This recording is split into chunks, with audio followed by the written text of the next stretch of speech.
All right, here we go. OverDrive off and running. TSN 1050 on the TSN app, your home smart speaker, and up on TSN 4. Bryan Hayes, the O-Dog, Jeff O'Neill, and Jason Strudwick.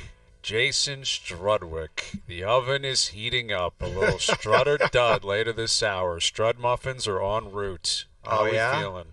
Well, I know that there was an oven opening set to 580, a rare temp, and 23 Strud muffins went in an oven last night. Oh. And you know what came out? The Toronto Maple Leafs came out of the oven. That's right. That's right. I've never I was lying in bed and I had a tear coming down my eye, and my wife in the third period, she goes, "What's the matter?" I go, "Look up. Look at the game." She goes, "What am I looking at?" I go, "It's a war zone out there, and they're involved. They're very comfortable. They're comfortable, and they enjoyed it, and they took part. They were willing participants. I don't know why it took so long. Like, I know it's probably sometimes it's Struddy. You did that you played that way every night. It's not that fun. This stuff's not that fun. But when you're doing it together, and I don't know, like they must have been able to walk out of that rink as players and be able to look each other in the eye and be like, we were grown-ass men tonight. And, Hayes, I have said for 10 years that everyone going into the building, if you play like that the most nights, people walk out of the building and they're kind of happy regardless of what's on the scoreboard.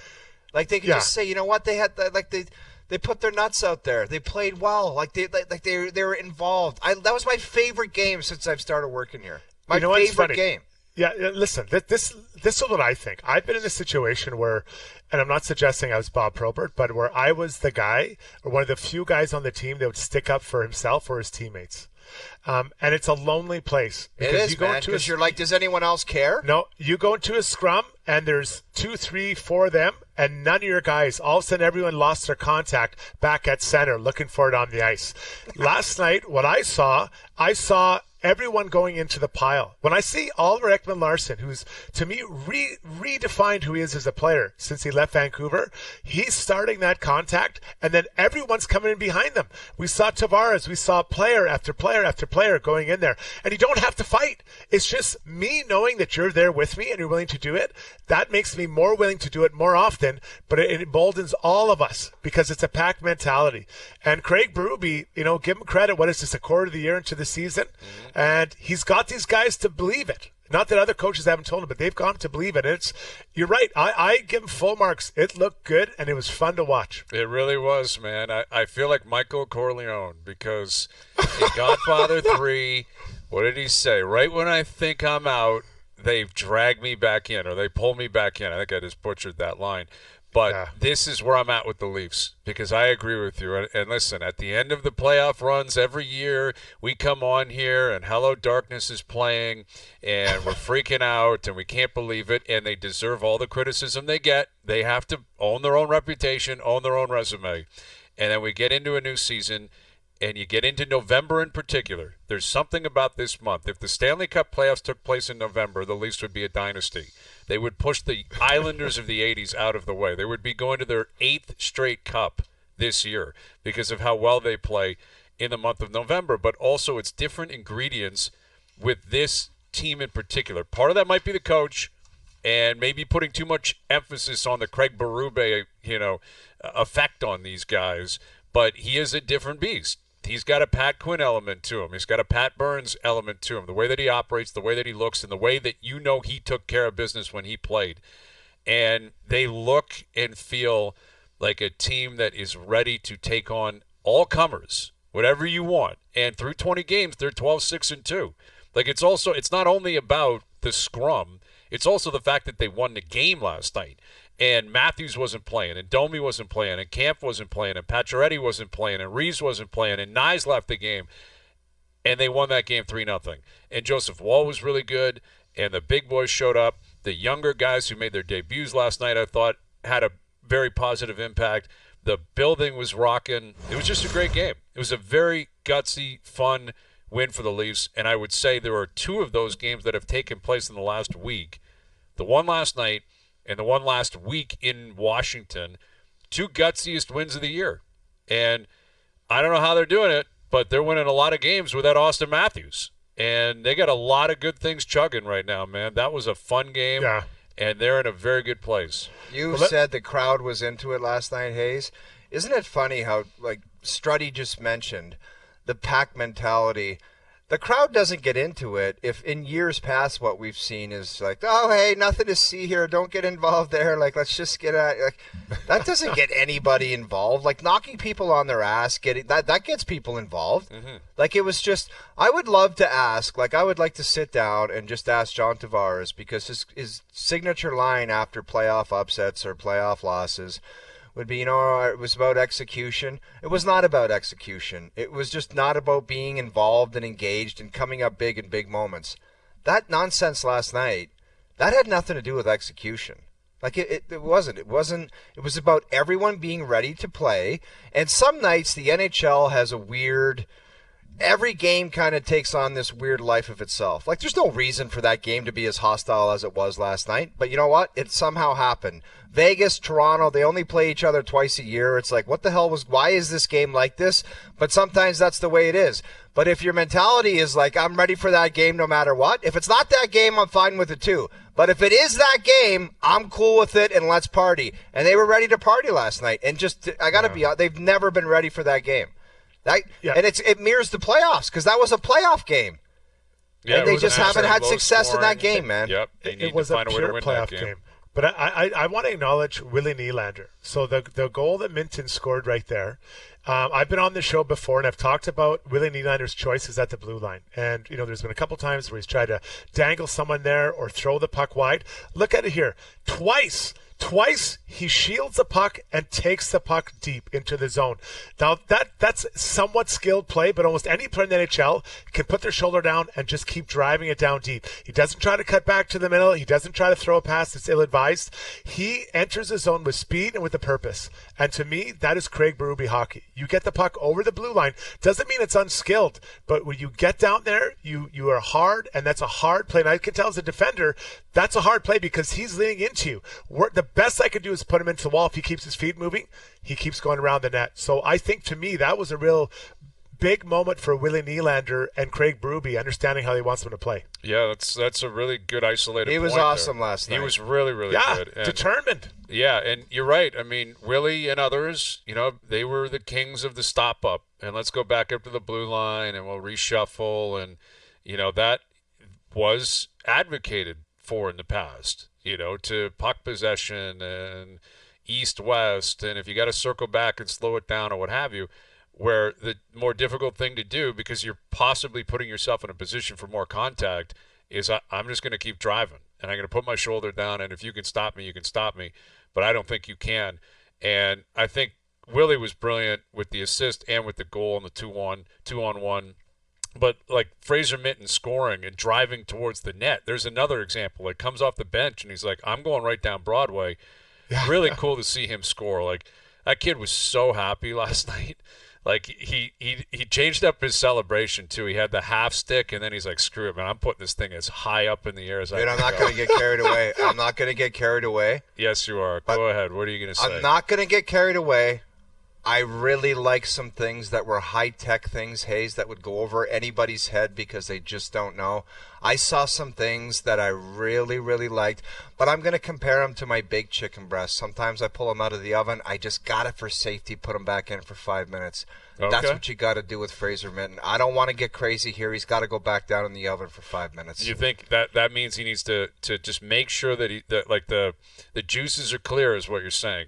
With the chicken. What I'm saying is, you go ahead. Needs to be cooked appropriately. He is just if he goes back in, there's a possibility of morphing into an ultra strud muffin, which is a rarity out of the gate. Struddy, you know that you're you're the original one. Very hard. Yeah, but I just saw some things where I'm like the skating, the back check on I think it was the Nylander goal, the back check, like watching that stride, that's a better looking skating stride. Well, that's the end of the clip, Joe, from the bridge. That's a sewer job. But make your hay. You never know what's going to happen here with the injuries. You're going to get an opportunity. He's definitely not going down after last night.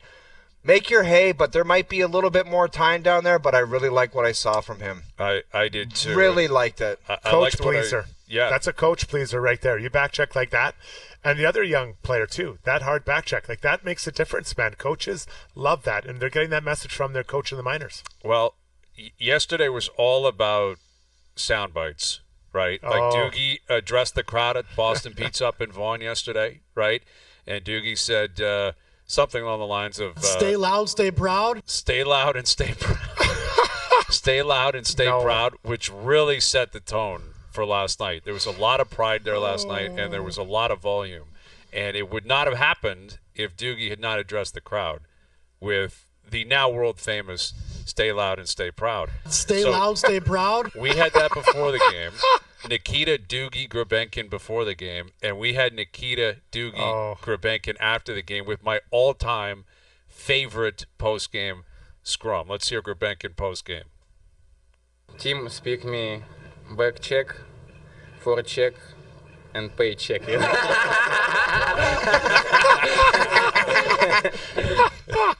I love this guy.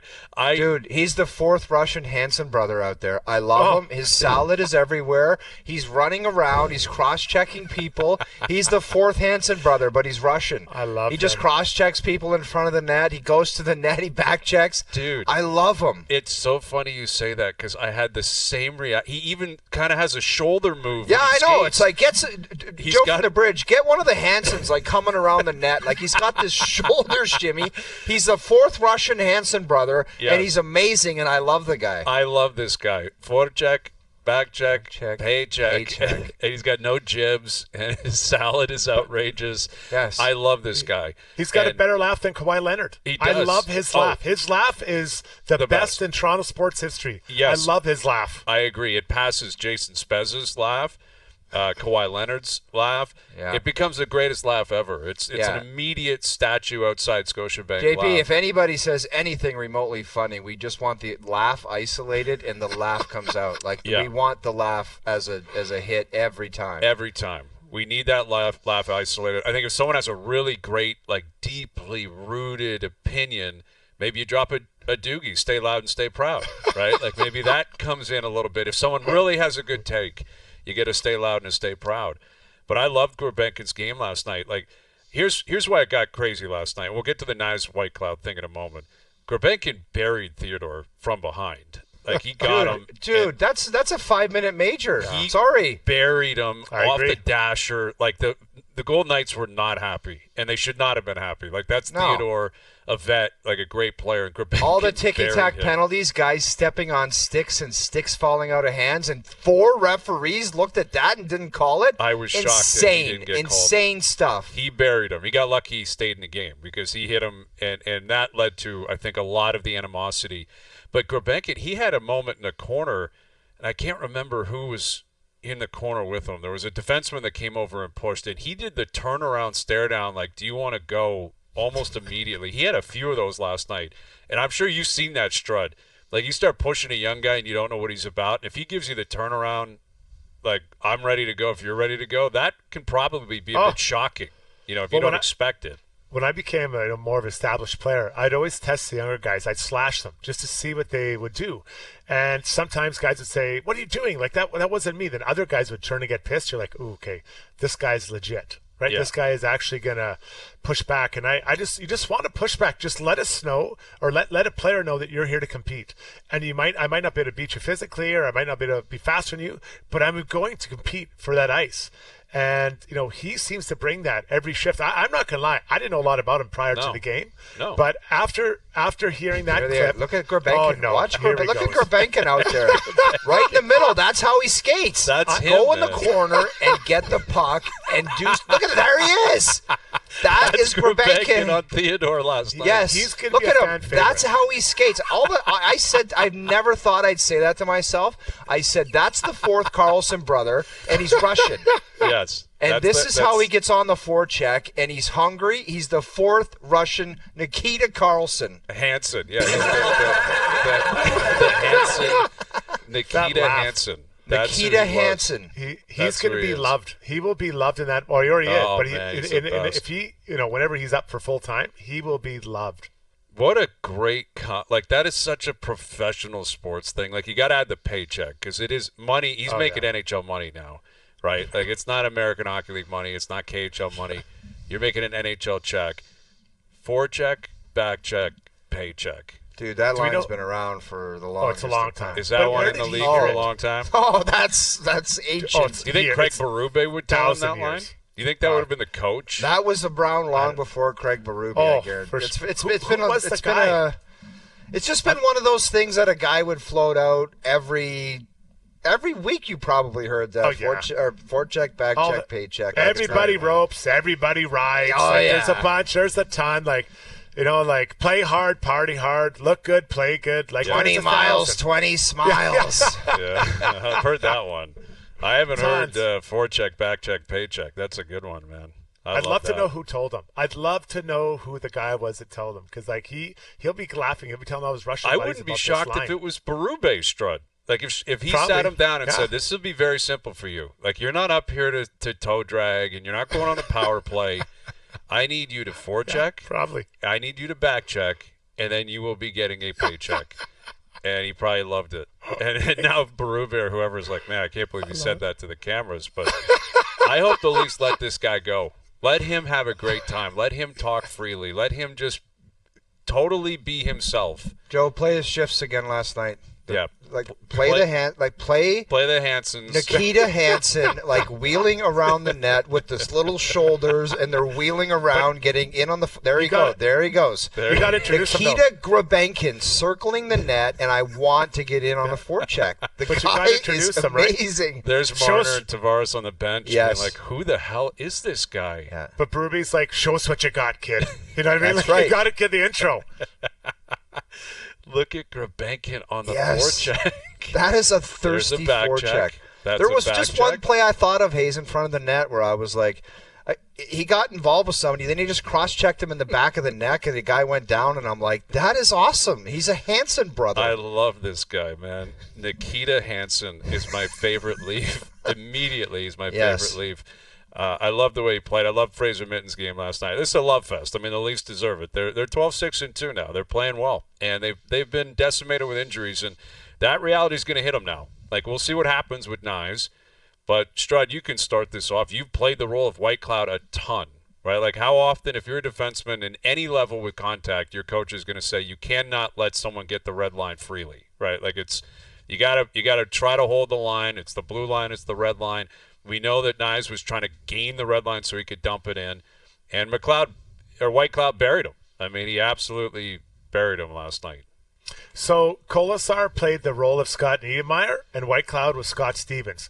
So what Kolesar did is he angled him towards the wall and put him in a chute. So all Whitecloud had to do was just come and explode on him. You know, as soon as he came over the blue line, if you show that clip again, you can see Whitecloud think, watch right here, look at him. He's like, I got him. Boom. And Kolesar did a perfect job. That was a master class in driving someone up the wall, putting him on a tee for your teammate to unload on him. Where was Knies going to go? There was nowhere for him to go other than stopping. So master class by Kolesar, and he's not getting a lot of love, I guess, for that play. But the hit from Whitecloud, I'll be interested. I will say this, guys. I agree that it was a clean hit. Yes, he left his feet, but I think it was a momentum of himself going over in that position and kind of hitting up into Knies that made his feet leave the ice. Mm-hmm. Well, and by the letter of the law in the NHL, that is a legal hit. And even Craig Berube after the game said it's a legal hit. I don't have anything more to say about it. Like, that's allowed in the game. What I think is bothersome if you're a Leaf fan is a couple of different things. One, you're on edge because there's so many injuries already. That's not Whitecloud or the Golden Knights or the league's issue to deal with, but it's a reality. The Leafs are dropping like flies. And now Knies is out. We don't really have a clear update because they don't play until Sunday in terms of what his status is. Secondly, this is a league that I believe has a history of penalizing based on the result. In other words, did the guy get hurt? We better do something about it. He got hurt last night. He left the game. He didn't return. We presume he's got a head injury or whiplash or whatever, and they reviewed it and they chose not to do anything about it.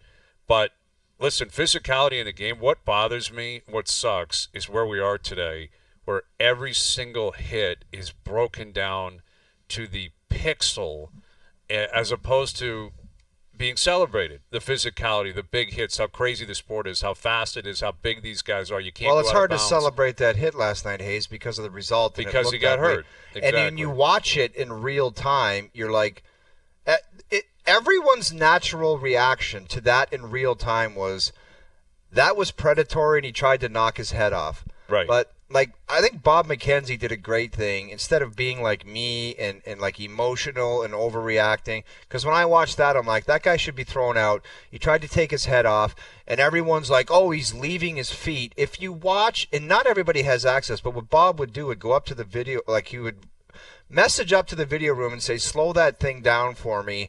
And like late hits, he would have them all timed, and he'd watch things in slow-mo. And if you watch the slow-mo right before impact, his elbows are down, his feet are on the ice. So by that code, like, what are you going to give him a penalty for?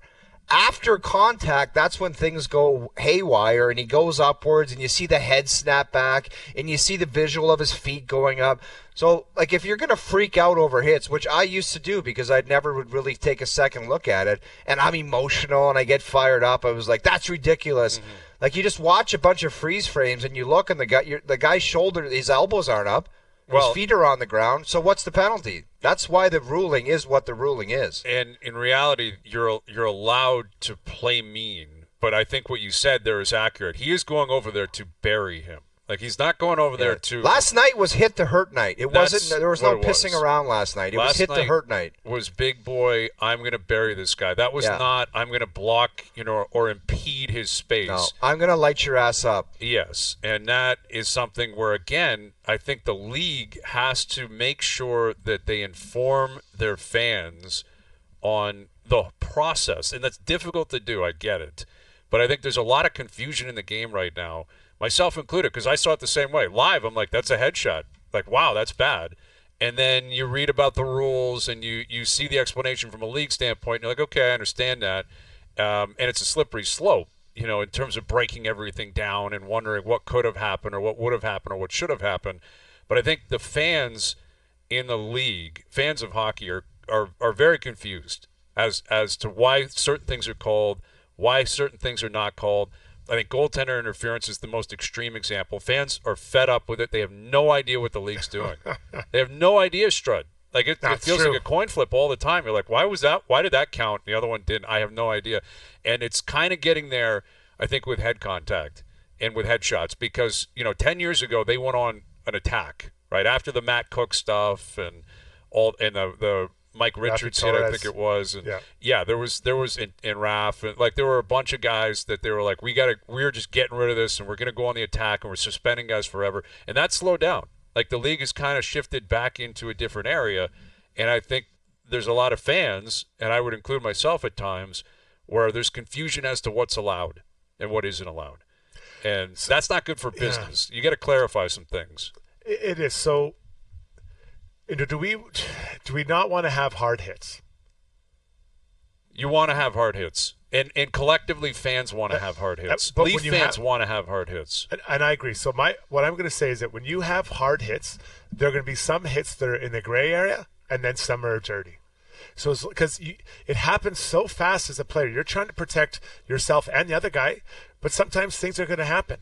So I think in a sport where things happen so fast, if we're going to have hard hits, and if we want hard hits, we have to accept that there are sometimes going to be unintended consequences of those hits.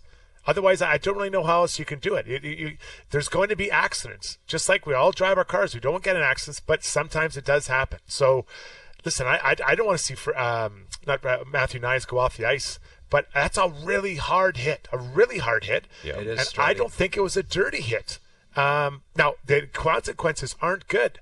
There's no doubt if Matthew Knies is out for any period of time or any kind of injury, that's not a good thing for him or the game. But in this sport, we are going to see those types of things if we allow hard hits. Head Strut, I'll add one more thing, and I said it about Darnell Nurse, and I'll say it about Matthew Knies. Yeah, I know what you're saying already.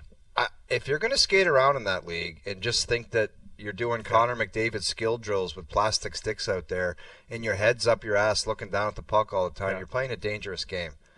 I'm not saying it's all his fault, but there was an element. There was an element of Matthew Knies where he just was like, it's me and puck, and there's no one going to try to kill me. And maybe because the league's so soft nowadays where guys just aren't expecting it, but you still have to be aware that somebody wants to knock your block off, especially in a game like that. So Darnell Nurse, I bet you if you asked him right to his face, he would say, I had my head down. It was a bad hit, but I had my head down looking at the puck. If you have your head down in that league of all leagues, someone is going to kill you. A quick peek up the ice for Nurse as he comes around the net. And then Knies, you got to get your spidey singles tingling. You get rocked once. You're like, okay, this isn't right. Colasar's riding me up the wall. There's something's around that corner. Yeah, it's like Cole Trickle coming around the bend. He's like, you got to trust that something's around the corner. There's a D-man somewhere. Like, and I used to go on the ice. I'm sure the same way, O-Dog, is that I would catalog, and I know who the dangerous players were on the ice. Right. If it's Shea Theodore I'm going up, I'm not worried about Shea Theodore running me over. But Whitecloud, I'm worried. McCabe, I'm worried about. Colasar's a good hitter, right? So you're trying to catalog these guys. And I know people change, but always be awareness. Okay, that's 40, 45, 50 seconds. Most likely this next guy is coming out. So I got to kind of keep my head up and be ready for that. And it's about that on-ice awareness. And it's so hard to learn, unfortunately. You usually have to get rocked one time, guys, to kind of really get those spidey senses tingling in your head when you're on the ice. The best lesson for anybody to learn that art of what's going on out there, and kind of you still have to be physical and be aware. Every shift I played against the New Jersey Devils was against Scott Stevens. Every damn one. So scary. It's like if you don't know how to map out things like as kind of cautious aggressive, where it's like, okay, because we used to say in the dressing room, guys, don't cut across the middle because this guy's going to kill you, and you're out of the game, and it gives them momentum, and then it's just a mess. But some guys are so stupid, they would do it anyway. No. Cut across the middle, and there he was, just looking to absolutely murder people. But, guys, you'd see it all the time. Scott Niemeyer, like if I was skating up the ice and all of a sudden Scott Niemeyer is just guiding me to the other side, I'm like, why is he doing that? Why is he not, I'm out. Now I'm out on the ice, right? Like, that's what Niemeyer would do. He would guide him over and not really, he just corral you over there or shepherd you over there. It was scary. I couldn't imagine playing against Scott Stevens like you did every shift, O-Dog. I would be really nervous. He had his top 10 hits. They're on. It's because Bufflin, same thing. Bufflin had some Brian Marchment, monster hits. Bobby Dallas, the Bone Crusher. Yeah, he had some Skullbuster. Those were and you see those hits all the time from those guys, right? It was up the wall, and you got the puck, and you're going to get hit. And I think that's another element of the reaction last night is that you don't see it that much. I think fans are shocked when they do. It's like a shocking reaction. You're like, that was an old school, up the boards, like I'm knocking you out type hit, and that's how it played out last night. Darnell Nurse did speak to the media today. They're back in action tonight with Minnesota in town. We'll look ahead to that. We'll hear from Darnell. We've got Luke coming up today. Hazenbro on the clock tonight, and we're even going into Week 12. It is a big one tonight. Steelers, Browns, short week in Cleveland. Steelers laying 3.5. So Luke will join us in about an hour. Struddy's in here. The oven is absolutely heating up. Tell me the temp. Is it as hot as it was last night? Because 23 Strud muffins came out, and they were the best ones ever. They were better than the original Jason Strudwicks that came out of the oven. Sure. 100%. I don't know if we've reached that temperature yet, but we have time. We have time, and we'll get there. There it is. The first muffin, man. We need Grebenkin laughs. Grebenkin. Hanson. How can we name this guy? Nikita Hanson. I love this guy so much. Hansonoff. That's what Sean just tweeted. Nikita Hansonoff. I like it. Nikita Hansonoff. He's the best. Nikita Hansonoff.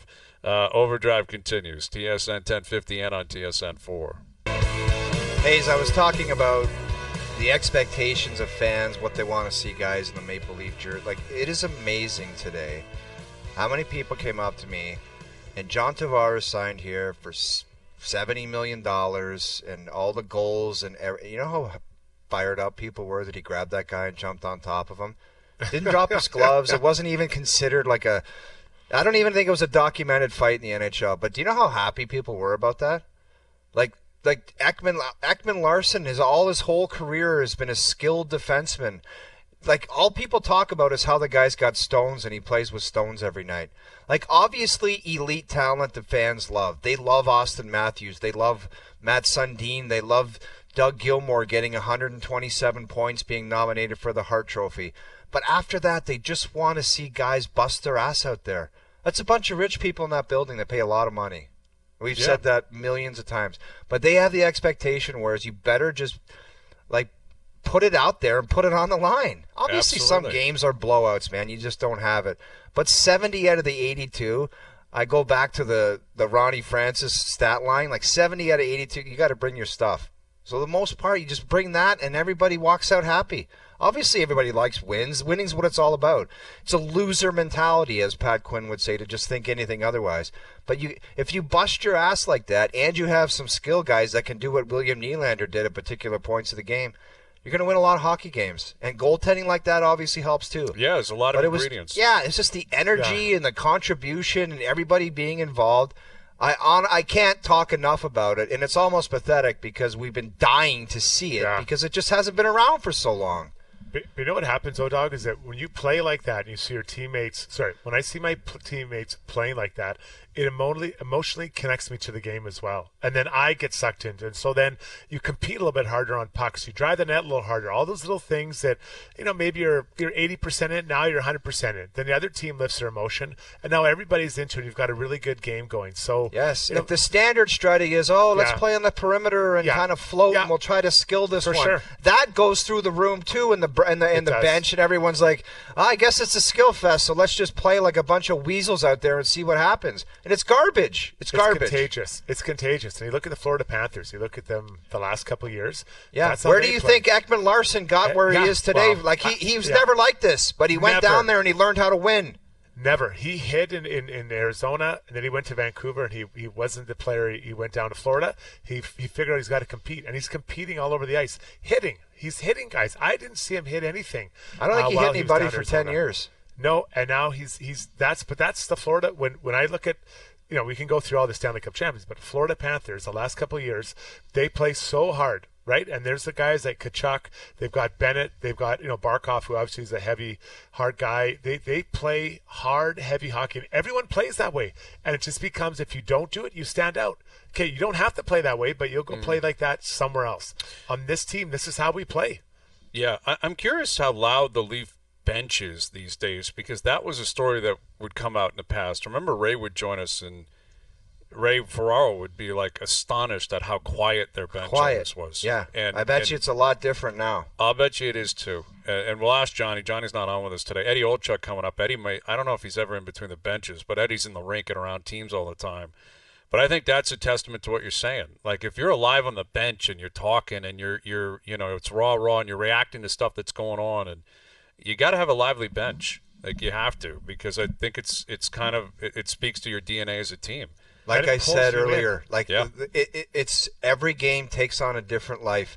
Sometimes you'll have the Boston Bruins or the Tampa Bay Lightning, and it'll just be kind of a quiet, I don't want to bother anyone tonight. And then you get a team from the Western Conference like Vegas, who all of a sudden it turns into a gong show out there. But if you start the game to a man saying, if that happens, I'm ready for it. So if you want that, like we always talk about teams, Hayes, any way you want to play, we'll do it. You want to party tonight, you want to be a bunch of goons out there, we're in for that. You want to play a skill game, maybe we'll do that too. But we're still going to have the intensity. You got to start the game with the mentality that things could be haywire, and you got to be able to perform and be good in those games. You have to have different personalities. You have to be able to portray different personalities and different styles and play whatever the game is going to be, because the sport, there's no out of bounds. It's physical, it's skilled, it's a combination of so many different ingredients, and we saw that last night. All right, the Oilers are in action tonight. Darnell Nurse isn't playing tonight, is he, Strud? Like I know originally. They said 5 to 10 days. He's got to be. I don't think he is. I don't think they have. I think they play tonight and then Saturday against the Rangers. Yes, they do. So and then they have a break of like 5-6 days. So I listen. I don't know anything insider, but I would be surprised if he comes back before. I agree. Right? And Hyman's out tonight, and I don't think Hyman will play on Saturday either. Zach's dealing with Arvidsson out, just put on IR. So. Arvidsson. So there you go. The Oilers are dealing with what the Leafs are dealing with. But Nurse spoke with the media for the first time today after skating, and this is what he had to say about the hit that he took from Ryan Reaves on Saturday night. In situations like that, there's definitely an onus on the player with the puck to be aware of where everyone else is on the ice, for sure. With that said, even if you put yourself in a bad spot, there's lots of body on the 6'4" hockey player to hit, and not one piece was touched over my head. You can argue about the intent, but there's certain guys in the league that each shift they go out there and try and go inflict pain, and I think it's pretty obvious what was going on there. So he's saying Reeves was out there to inflict pain, and obviously that, I guess he accomplished that because he did get him, and it was an ugly hit, and he's suspended. He's going to miss 4 more games. I'm curious, though, Strud, and do you think Darnell Nurse is going to be the kind of guy that feels like he's got to fight Ryan Reaves the next time they play? No. I wouldn't be surprised if he did. I wouldn't be surprised He's got the stones to say, you know what, I'm going to fight you just to say that I fought That's you what because I'm of saying. what you did. Like, I'll bet you Reeves will say, if you want it, you let me know. Reeves isn't going to jump him or anything, but Reeves will fight him if he wants to fight. But I wouldn't be surprised. Like, that comment from Nurse saying what he said, like, this guy's out basically headhunting and inflicting pain, that'll probably bother Reeves. Not that Reeves is in a position to really say anything right now because he's suspended. But there was a time where that was kind of the way it went. Like, if you got smoked, if you're a big guy and a tough guy, and Nurse is big and tough. It can fight. He's 6'4". He can fight. I wouldn't be shocked at all if he's said next time. Well, Hayes, what would happen is it's usually not your $9 million defenseman that has to fight for him. Like somebody else. Who do they have that can fight Reeves though? Well, there you go. There you go. Josh Brown just got sent out. I think he just got called back up actually. But listen, this is what I think. I've watched this guy play a long time. He's a very proud guy, and he thinks he's one of the toughest guys in the league. I think he will go after Reeves. Now, the team might talk to him saying, we can't have you breaking your hand on this guy. Mm-hmm. And if I'm Reeves, I'm wondering if he's coming. Like, if Reeves, the next time they play, I'm like, is he coming for me? Because that's what Darnell's like. I could see it going either way. I know if it was me, I'd be fighting Reeves for sure. I wouldn't even hesitate. But I'd probably make him wait. Not the first or second or third shift. Make him wonder what's going on, and he drops his guard, then you get him. But I think Darnell will. Because you listen to what he said there. He was trying to inflict pain on me. Like, he's a proud guy. He doesn't want to get hit like that, run like that. Right. I think it'll be fascinating to see what he does. I wouldn't be surprised at all. I would not be. I think they're out there. I want to say the Leafs are out there in January, I believe. Okay. In other words, Nurse will be back. Reeves will be back, as long as he's in the lineup at that point. But I wouldn't be surprised at all. And honestly, if that were to happen, I'd give a lot of credit to Darnell Nurse because, it'd be one thing if, that's name it, Pontus Holmberg hit you, and you're like, you're going to pay a price. Like, I'm going to get you, and you're going to pay. This is Ryan Reaves because Ryan will probably be ready. Pretty tough character. Like, you're risking losing that fight too. You are. But it's not really about if you win or lose. It would be more about Nurse saying, hey, this is how I operate, which is an old school mentality. Yeah. This isn't a team thing. This isn't something where, you're going to protect McDavid for getting run over by Reeves. To me, this would be very personal. I'd be very upset that this player did this to me. And so I take it personally. This isn't about the Oilers. This isn't about anything else. This is about me versus him. But Darnell is also, one of the stronger demon on the Oilers team. They can't have him out hurt. Right. So does the team talk to him? And then if you're that player, do you want the team telling you not to fight? Like, this is what makes him an NHL player. So do you say, hey, we're going to handcuff you. You can't fight Reeves. Right, exactly. I doubt they do that. Slippery slope. That's a slippery slope. It is. I mean, I don't know how many coaches in the league would do that. It's a different world now. I don't think it would have, like back in the day, you'd never tell a proud guy, I'm going to fight. No, you can't do that. I've had it happen. No.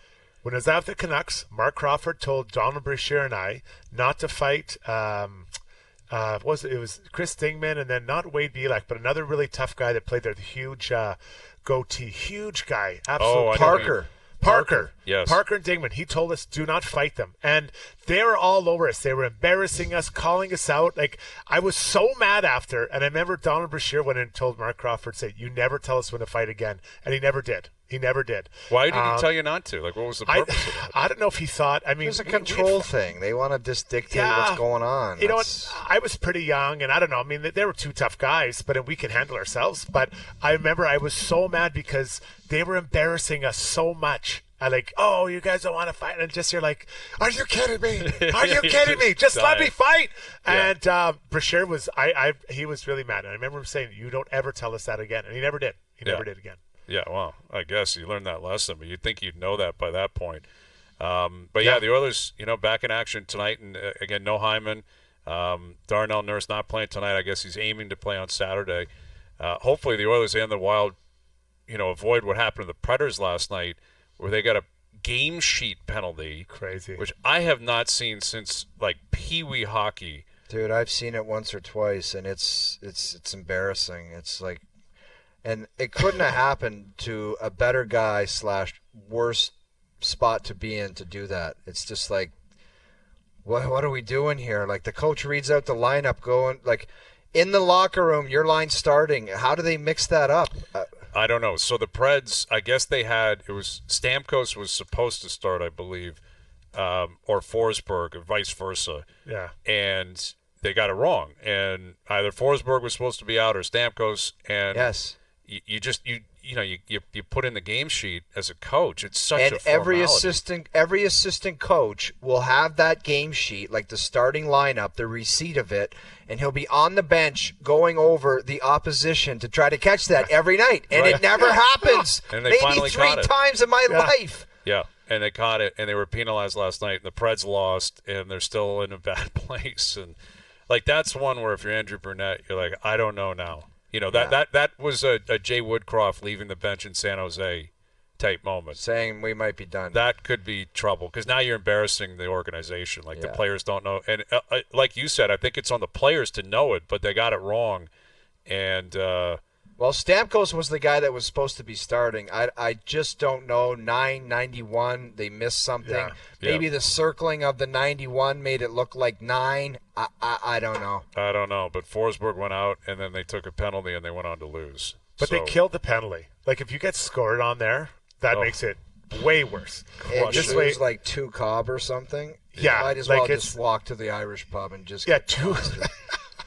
Yeah, 2-0 with an empty netter. You're just walk right out the door. But it just, you know what? When things aren't going well, things like that happen.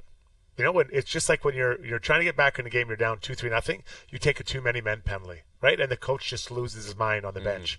So when things aren't going well, these things happen. When teams are rolling, you never see these types of things happen. No, you don't see. And if they do, you laugh it off. You're like, whatever. We'll kill it. We're fine. We'll win the game anyway. And nothing's. You just see Brunette is like, I can't believe this is happening. Yeah, it's tough sledding for the Preds right now. All right, Eddie Olchuk coming up. Eddie will join us in about 20 minutes. Luke Wilson coming up today. We got Pierre on the show. I've got a list coming up, my top 5 gong shows in terms of sports franchises in sports today. All right, there's actually not any NHL teams.